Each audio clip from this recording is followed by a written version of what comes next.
Welcome to today's episode of the Montpelier Happy Hour here on WVW 107.7 LP Brattleboro, your community radio station. So happy you can be joining us today, beautiful people. I am your host, Olga Peters, and I am speaking with regular contributor and representative Emily Kornheiser. Hello, Emily. Good morning, Olga. Good morning. So glad we can be here today. Me too. It's very romantic radio time with the rain falling outside and everything's so green. Kind of that storm light, that subdued storm light. Yes, everybody grab your beverage, kick your feet back, or feet up, I should say. And we're going to talk about the scintillating topic of rental housing in Vermont, which for folks who may not know, I believe it was on July 2nd, the governor, much to my surprise, vetoed a bill that had gone through the Senate and the House called S-79, which has the august title of an act relating to improving rental housing and safety. And you have been working on this bill, Emily, if I recall. Give us the kind of highlights of what this bill had tried to accomplish. Yeah, absolutely. And I don't usually get very partisan on this show. In fact, I hardly ever do. I think I might even go out of my way not to most of the time, because I think for the most part, it's not actually very interesting to our listeners. And I don't think it serves the cause of conversation all that well. But I think I might a little bit on this show because I'm really disappointed that this bill was vetoed. And I would like to repeat for those who perhaps aren't aware that our governor has vetoed significantly more bills in his fairly short tenure as a governor than any governor ever. Yes. And we've also now overturned more vetoes. This existing House of Representatives than anybody ever, but it seems like there's still more to do. So rental housing in Vermont is fairly catastrophic. I don't think anyone will doubt that. Right. We have been talking about that for a very long time. Rents are much higher than wages. And we have significant shortages in rental housing at every stage of the market. And we've talked about this so many times before. What we also have is a significant lack of information about our rental housing market.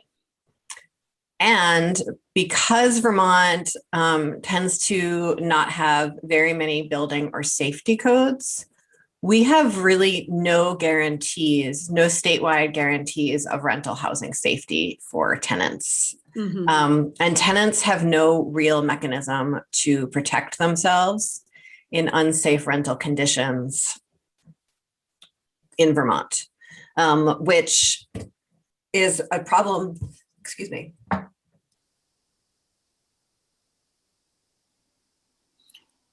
Sit tight.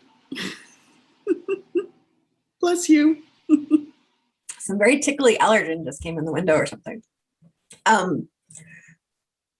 So that's a significant problem regardless, but not having mechanisms to pursue protection is particularly challenging in an environment where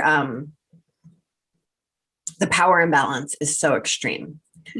So well, and we should also say it's hard in an environment where we have such tight vacancy rates. Exactly. That I think in a lot of other communities, if a rental unit was unsafe, people would move. And over time, you wouldn't be able to rent that unit out, and it would kind of force the landlord to do something better. However, because our market is so tight, like, where's somebody going to go? Yeah. So I guess in some universe, you might say that this is the case where the market would sort of take care of bad stock because people wouldn't rent those spaces. But people do because there's nowhere else to go. And people are scared to leave or scared to develop a negative relationship with their landlord because there's nowhere else for them to go. So all of these things were fairly catastrophic before the pandemic. The pandemic further tightened our housing market and our rental market, partly because people were staying put. It was not a time when many people were moving around Vermont, both because of the eviction moratorium and just because people were nervous about their lives and didn't want to change anything. Right. And we've seen this huge increase in the growth of short-term rentals and people coming here from other states in order to enjoy some of our really fabulous pandemic response and sort of the safety and comfort that we have here compared to other places. And so, and then a lot of homes are being sold to become sort of second homes or new resident homes. So the existing sort of catastrophic rental industry got more catastrophic. And it's a situation where we can't have just one solution to the problem. And we've talked about this on the show before. We need multiple solutions to the problem. And one of the solutions that we need is good data to actually understand what's happening in our rental market, other than just, we know we have terrible scarcity because we have sort of regular studies every couple of years of vacancy rates, but we don't really have a sense of how things change, what our rental units really necessarily are, who tends to own our rental units, if people maintain rental units for very long term, or if they tend to sort of move in and out of using units as rentals. And all of those pieces of data are really, really important for us to make good policy decisions to support rental housing in Vermont, to support folks who are renting out property in Vermont and to support folks who are renting property in Vermont. So that's one piece of sort of, we really need that data. And the second piece is we really need safe rental housing. I mean, and we can talk sort of about the public health implications of substandard housing later in the show. So this housing bill had, that the governor vetoed, had really significant investments built into it in rehab funding so that folks who do have units that could come online with a little bit of investment can receive ARPA funds to grow their housing stock and improve their units, as well as a bunch of other housing money. And then the other piece of the bill was something that's a housing registry. And we already have that in Brattleboro for long-term rentals. So it's anyone who has a rental unit, either a short-term that they're using for short-term rentals or they're using for long-term rentals, is required to register with the state and attest to a certain level of safety requirements, fairly bare bones.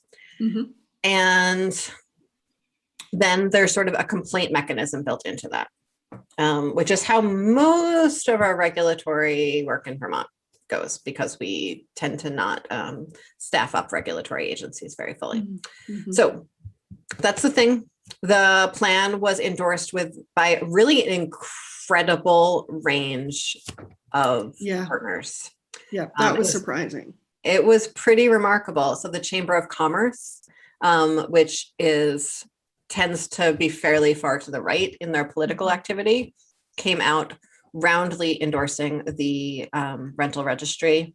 The Vermont League of Cities and Towns, which tends to be quite centrist and focused, came out really in strong support of this. And then all of the housing agencies, both housing developers and affordable housing partners and homeless services agencies, all came out in support of this rental registry. And the governor vetoed it. And one of the explanations he gave when he vetoed it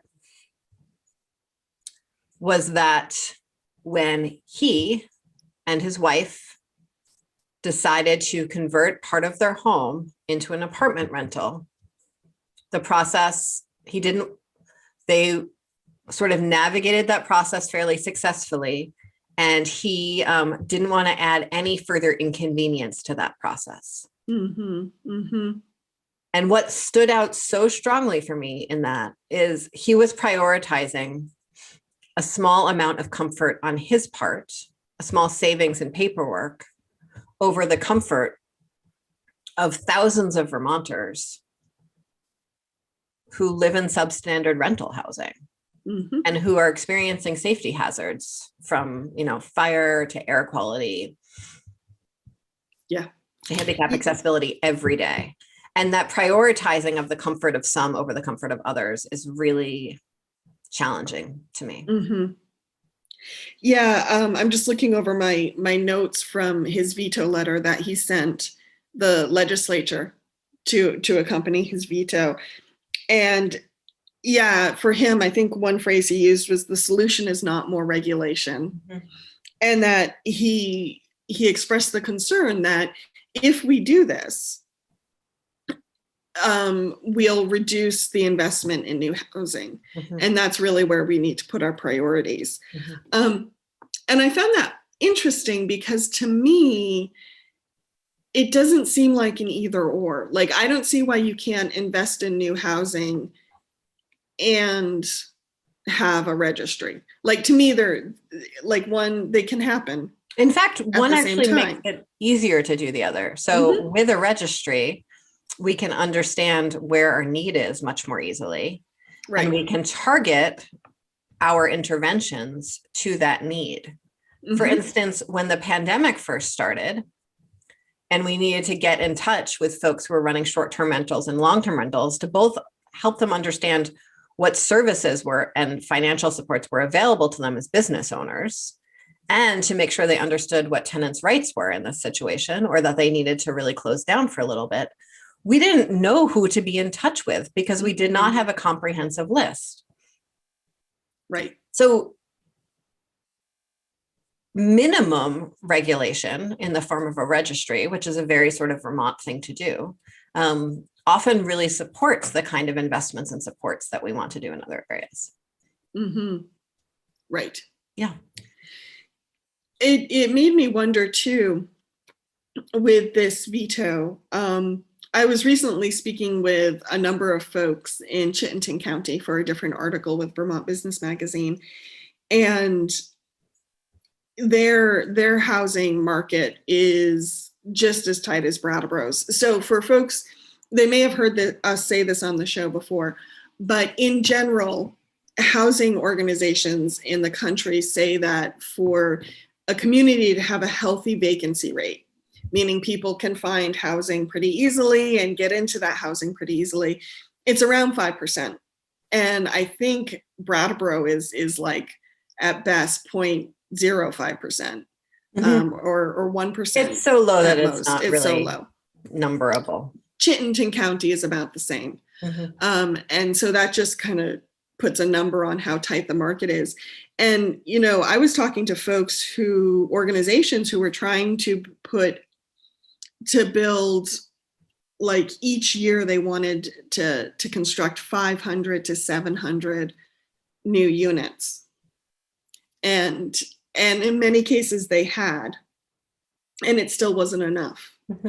And to me, that sounds like a real crisis. When you are putting in that many new units and they're still not keeping up with demand, and they're not keeping up with people's wages, like, what?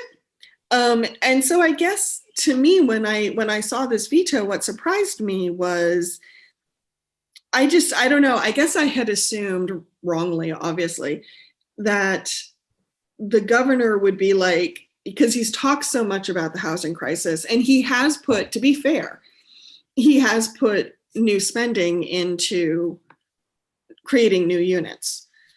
I guess I just thought that, look, another tool in the toolbox, let's do this. And so I was just surprised that he would veto it. I think it really points to, I'm sorry, would you like to go ahead, Olga? Are you sure? I am sure, yes. Okay. Thank you. I think it really points to a theory of government that I am quite uncomfortable with. And the idea is that government is just there as a regulatory force in poor people's lives to regulate their behavior in exchange for benefits, but should not be a force in the life of those who have means. Interesting. And so a regulatory inconvenience for a landlord who is, I think, through this sort of, I think there's a construct here that the landlord, in investing in a housing unit and making a profit, is somehow offering a gift to the community and does not deserve regulation. Whereas a less wealthy person who is seeking funds from the state or seeking support from the state is absolutely obligated to withstand that regulation of their life. That's not how I see government. Right. So just to poke at that a little bit, I hear what you're saying. How else have you seen that show up in some of the governor's choices or decisions, or has it only shown up in as far as S79 is concerned? Oh no, I mean, we saw that very strongly in how COVID relief funds were delivered, in that the funds that went to businesses had a much lower threshold for verification than any funds that we send to individuals. Okay. And the auditor's office has this really amazing chart in, I think it's a report about VEPC, the Vermont Employment Economic Progress Council. Okay, I haven't seen that. Bummer. I like his reports. I like the auditor's and I'll send you. reports. It's a great chart, but it really talks about sort of the threshold for verification for, say, food stamps or rental subsidy or public service, like electrical subsidy or whatever it is. The threshold on the individual versus the threshold on sort of the business owner, who is also an individual, is very, very different across the chart. And I'll send it to you. Maybe I can even post it along with this article, with this podcast when we share that. It's remarkable though. And I think it's a shame, because government can be a force for good in all of our lives. And often what we see when we're regulating an industry, it means that the folks who are doing good don't get punished for that, because everyone is at a level playing field. Well, and I think sometimes too, when we talk about regulation, and especially the paperwork that goes along with it, sometimes for me, the question is not whether or not the regulation is a problem, but how we actually design the regulation and we design the paperwork. Sometimes it feels to me it's unnecessarily complicated. Yes. And there are ways we could streamline our processes to make them easier for everybody who has to interact with them. And, I think we do a better job streamlining those processes for businesses than we do for individuals. And I think part of it is that we've had this long running trend across party in America, especially, and including it very much so in Vermont, where we're so scared of believing in the value of government that we refuse to invest in it enough to actually ease people's experience with government. Interesting. So the registry would have just very simple, would have created this sort of on complaint system for safety regulations and just a list of all the properties in Vermont. And all of these folks came on board with it. Brattleboro has an existing rental registry for long-term rental units that seems to be going well. Burlington has one, and all of those systems would be incorporated into this existing rental registry. Folks in Brattleboro would not have to register anew. They would be put into they would stay in their existing system. So they wouldn't have to go to a state website to register and the town website. Nope, they would just need to go to the town website. It's whichever sort of threshold is higher. And so Brattleboro's threshold is slightly higher for safety and such. And so they would go there. And that's it. it was a very simple, straightforward thing. One of the other arguments is that there aren't any other statewide systems like this. That's one of sort of the other arguments against the bill. And that's an argument that happens in Vermont sometimes. And I think it's really important to remember that Vermont, the entire state, is smaller than some small cities. And a lot of small cities have citywide rental registries. Vermont also has one of the lowest rates of rental in the entire country. We have one of the highest home ownership rates in the country. And so our rental stock is a lot more scattered, tends to be with sort of smaller homeowners. And we have a much less, in some ways, formalized system for it because so many of our communities have so few rentals in them. Gotcha. Interesting. So we have just about 5 minutes before the end of this portion, before we hear from underwriters. And I want to just loop back to what you said about statewide registry and how often in Vermont we argue about having a statewide system, if I heard that correctly. And I don't know, I'd like to pick at that just a little bit, because that surprises me, especially because I believe last week or the week before, we talked to Ted Brady about local control and being a Dillon's rule state. I don't know, it just would seem to me that we do have a lot of statewide systems. I mean, our community mental health agencies are on a county level, totally separate agencies. All of our education is done at the community level and regulated at the community level. Our hospital systems, we have multiple hospital systems throughout the state. We have like 20 bajillion different ways of policing our communities. And that's all fine. I mean, like, there's the homegrown Vermont spirit. It's just often we have different, I can keep on going with sort of the list. We have the regional development corporations that are different in each county and totally their own organization. And that's absolutely fine. Like, it's homegrown and it's controlled at the local level and all of those things. But given how tiny the state is, sometimes there's real inefficiencies in the way we do that. And especially in a rental market, which is not, it's very rare that people need to rent in one specific town versus one town over from that. And people talk about, so there's watersheds, and then people talk about sort of job sheds or work sheds. And housing sheds are very similar to that. It's usually much larger scale community. And so doing this bit by bit at the town level will create a lot of regulatory confusion, especially for folks who own properties in multiple communities. Good point. Or folks who are coming from outside to rent. Okay. Thank you. Before we head to break, anything you want to leave listeners with? I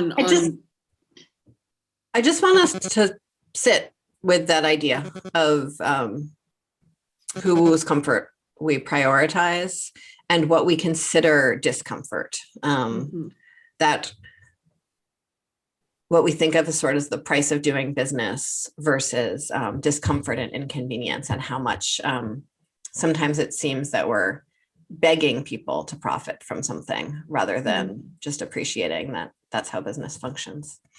Okay, thank you. The Montpelier Happy Hour on WVEW 107.7 LP Brattleboro is going to hear from some of our underwriters. We will be back in a moment. Welcome back to the second half of the Montpelier Happy Hour here on WVEW 107.7 LP Brattleboro, your community radio station. You can also find us at Apple Podcasts, as well as Brattleboro Community Television, our Facebook page, our Captivate page, and Emily's YouTube. And hey, Emily, what do we need to remind listeners? The views and opinions expressed on the Montpelier Happy Hour are those of the guest and the hosts, and not of any of the stations. I'd also like to welcome all of the new viewers that we have around the state, including, I believe, some new viewers in Massachusetts. Yes. Because some stations, all of the public access stations have some magical library amongst themselves or something like that. I don't actually have any idea how it works. It's maybe a treasure box. I think we should maybe do a show about that, because so I can understand it better, because I don't understand it. But a bunch of stations all around the state have picked up the show. And so I'd love to welcome our new listeners. Yes, thank you. Thank you for saying that, Emily, because I believe it was 12 new stations have picked up the Montpelier Happy Hour.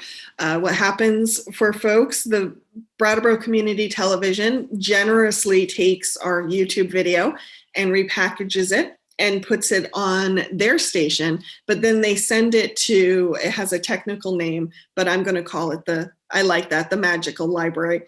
And then anyone else who is a public access station, or what's also known as a PEG, public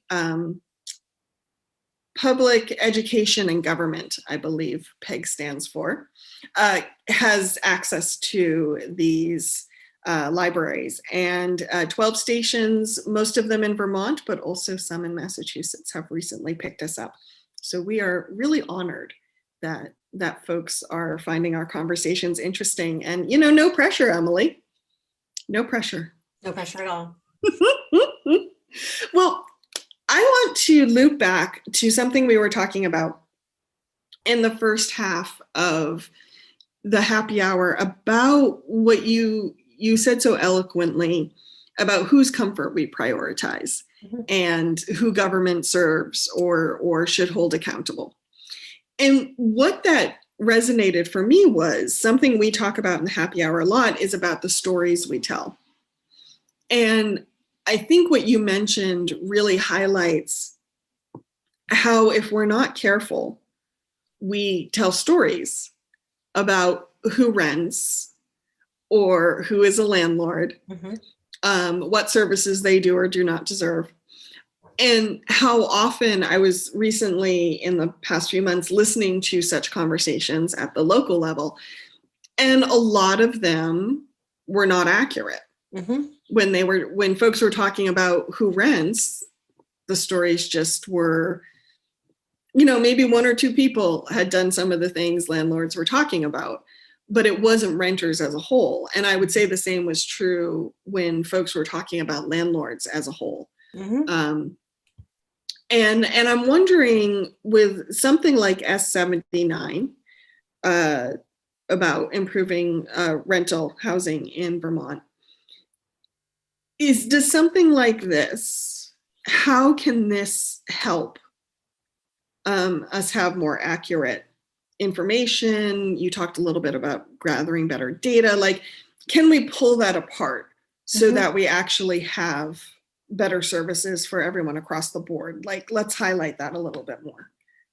Yeah. So one piece of this that I've named a few times is the data piece. And so if we are able to know who all of the folks renting properties are in Vermont, then we can offer them services. We can offer them information about incentives, tax changes, energy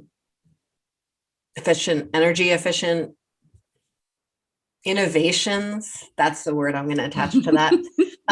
And right now we can't. And what happens is the larger landlords who are sort of professional landlords have time to stay in the loop on all of those government products and services, whereas sort of the smaller landlords who are just renting out maybe one unit attached to their house don't have access to all of that information. And so it would be a real asset to folks who are renting throughout the state for us to be able to have this list so that we can be in touch and offer support and services and information to all of those folks. I think also and maybe like really help people figure out their business model if they want to, figure out how the regulation can fit into their business model. The other piece that I think is really interesting is when we talk about who rents. I think, yes, so many of us have a story about who rents. And I think even within those of us who have perhaps a broader story about who rents, those of us who have rented more recently or are currently renting, I think we forget how the face of renters is changing in Vermont. That a lot of older Vermonters are interested in selling their homes, their, inconvenient, rambling old farmhouses that involve lots of shoveling and maintenance, and want to move into much smaller rental units where someone else takes care of all of this stuff.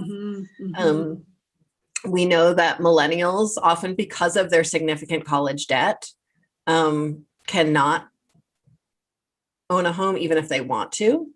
And so we have a whole generation of folks who are renting because of that, really regardless of their income level.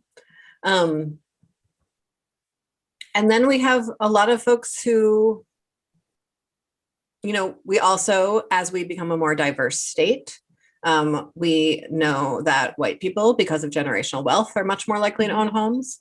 And so as we become more diverse, we might become much more rental centric. And so there's sort of all those layers of who rents that are newer to Vermont. And I think folks will have different needs.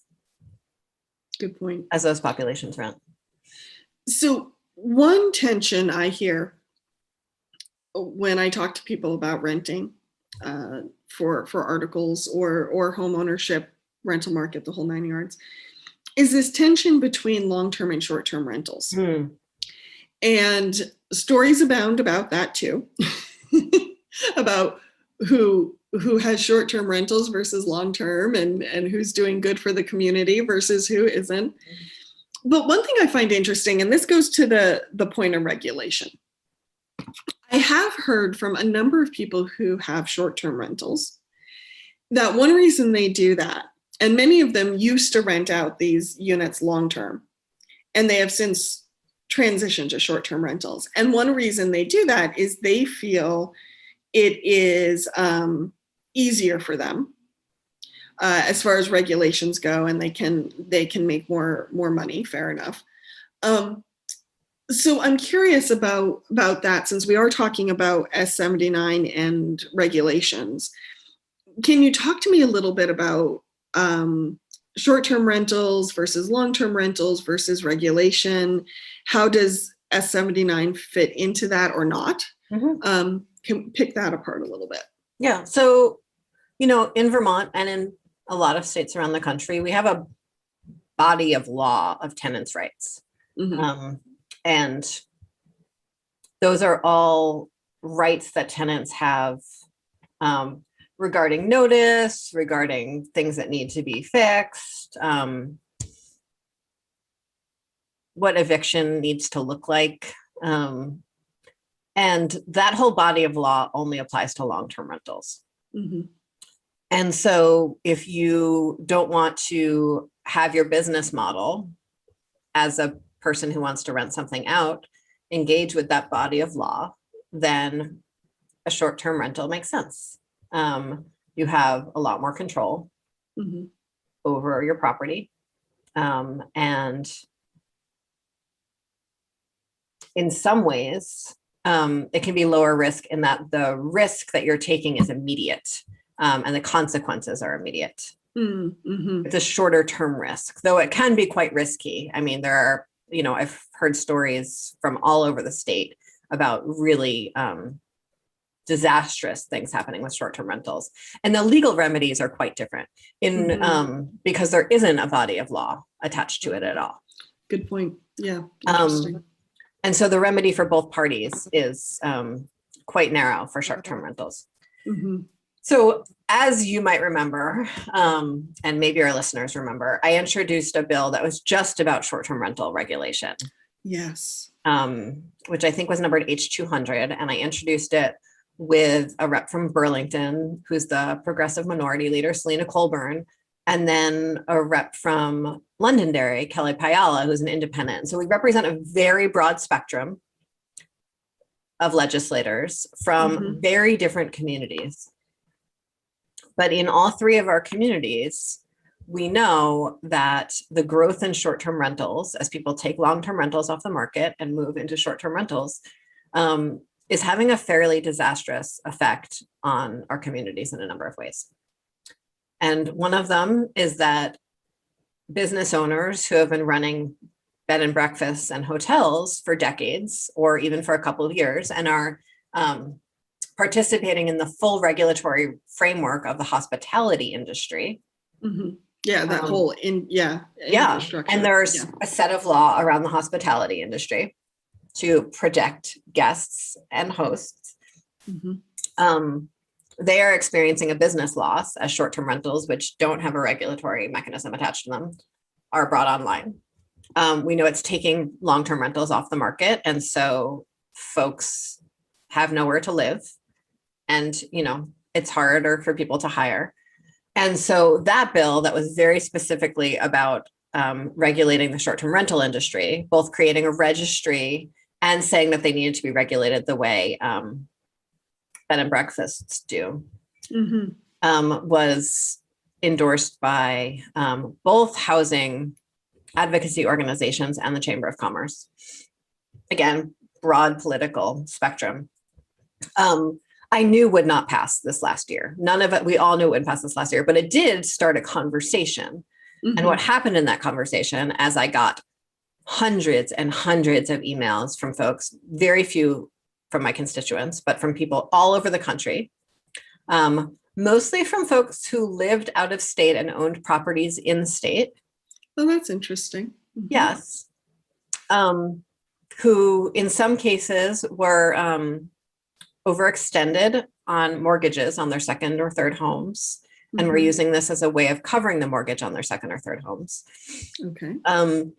They all said over and over again, I don't want to be part of this regulatory framework. That's too much, but I'm happy to register. And so, which brings us back to S79. Exactly.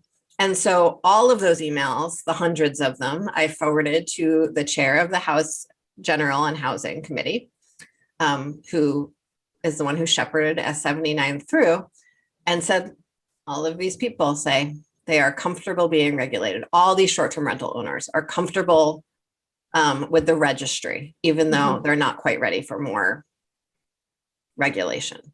And so in a state where it's often really hard in the middle of a pandemic, even to have these sort of conversations about to really get the consent of the governed, we had hundreds and hundreds of emails from people saying, yes, the registry is fine with me.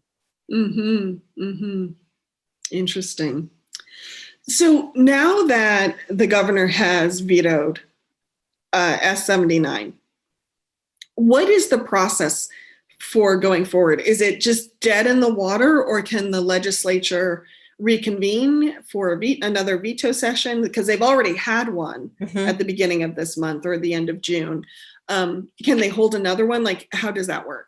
So we already had our veto session. We already had a veto session, and we overturned the vetoes on the Winooski and the Montpelier charter changes. And we had an episode about that. Was that just last week or 2 weeks? It was 2 weeks ago. 2 weeks ago with Ted Brady from the Vermont League of Cities and Towns, if people want to go back. And because this is the first year of the biennium, we can actually overturn that veto anytime until the end of the biennium. And so we're likely going to try to do that in January.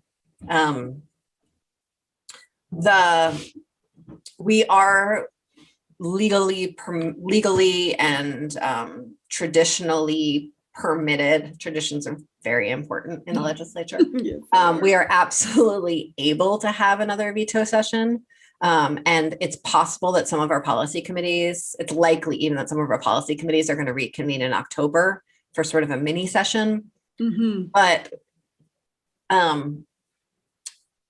given the endlessness of last year's session during the pandemic, and how many legislators really, really need to just stay focused on their day jobs for this chunk of time. Everyone felt that it was better to not hold another veto session and to wait until January to make sure that we can really have everyone there for it, especially since we would need to be in person now. We were still under the state of emergency for the last veto session, and so we could all do it remotely, which made it a much more easeful process. But we would all actually need to go to Montpelier for the next veto session. And the logistics of having us all in the building have not been fully figured out yet. It's much more expensive for us all to be in the building, all of those things. So we're going to wait until January, which is a shame because this is all really urgent. We need the information in the registry, and we also really need some of those safety guidelines.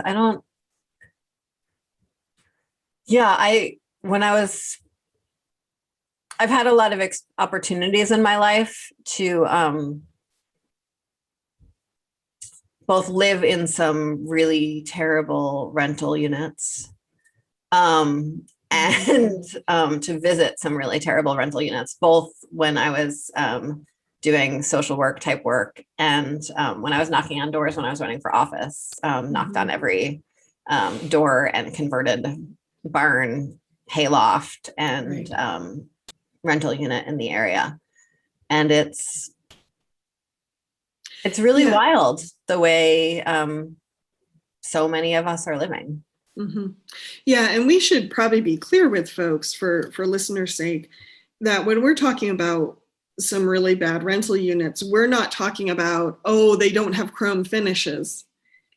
We're talking about plumbing that doesn't work. We're talking about, as you said, bad air quality. We're talking about heating systems that don't work. So things that are very, very cold in the winter and very, very hot in the summer. And some really, what I think in an industrialized country like the US, we would think of as kind of basic things that need to be met.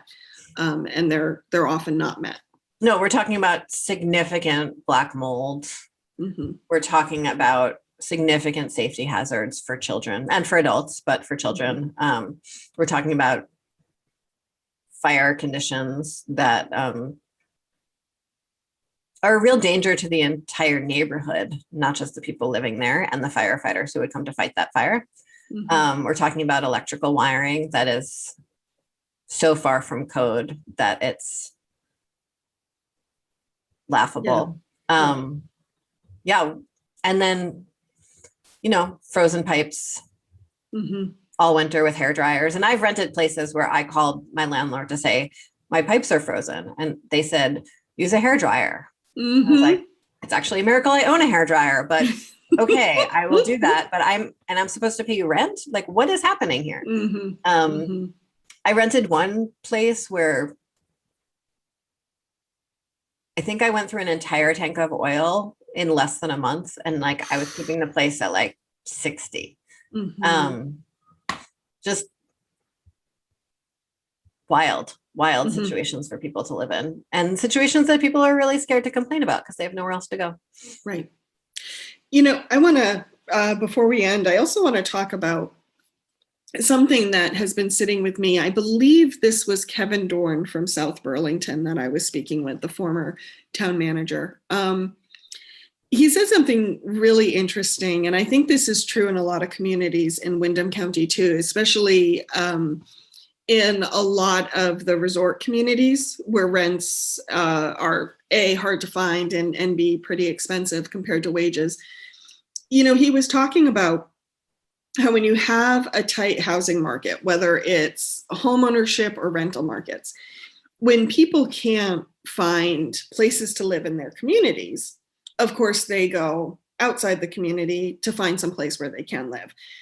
And the knock-on effect of that is that it turns people who could be residents, meaning potential volunteers, potential school children, potential civic, people who could potentially be involved in the civic fabric of a community's life, and taxpayers. turns them into commuters. Mm-hmm. And so it's kind of a form of resource drain, because you're losing all these people to other communities. And I don't say that to pit one community against the other, but I think that is another part of the tight housing market that we don't think about, is how this is potentially disrupting some of the fabrics of our community, because people, and if someone's commuting, then they're also not putting that time to the community they actually live in either, because that's a good 45 minutes to 2 hours for a lot of people out of their day. No, and communities where short-term rentals have really taken over the fabric of the rental market are missing out on so many residents, and they have so many people coming in and out of their communities that don't have any idea of where the garbage goes, or what the sort of rules, implicit rules are around trespassing, or whatever it is. And if they were staying at, say, a bed and breakfast or a hotel, there would be someone there to help them, to host them, to help them figure out those resources. But in a short-term rental, that's very rarely available, especially given, in my experience, how many of the short-term rentals are owned by folks who don't live in those communities. Right. Yeah. And I think we should point out that a lot of this is about balance too. Just because someone has a short-term rental does not necessarily mean they're eroding the fabric of the community. But when the number gets to a point where it becomes unbalanced, just like people commuting for work is not necessarily a bad thing. But I think the housing market in Vermont has become so unbalanced that it's starting to tip the scales of community.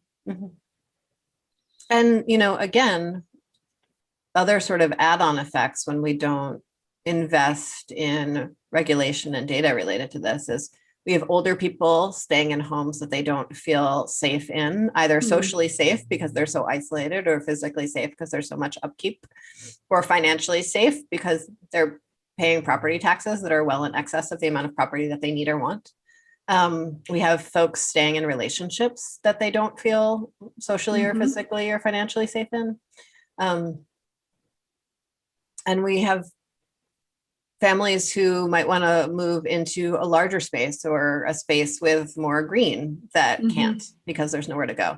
And so the knock-on effects of the rental challenges, really well beyond just sort of the employer challenges of this, are incredible, from sort of climate to mental health to, everything. Thank you, Emily. We are just about out of time.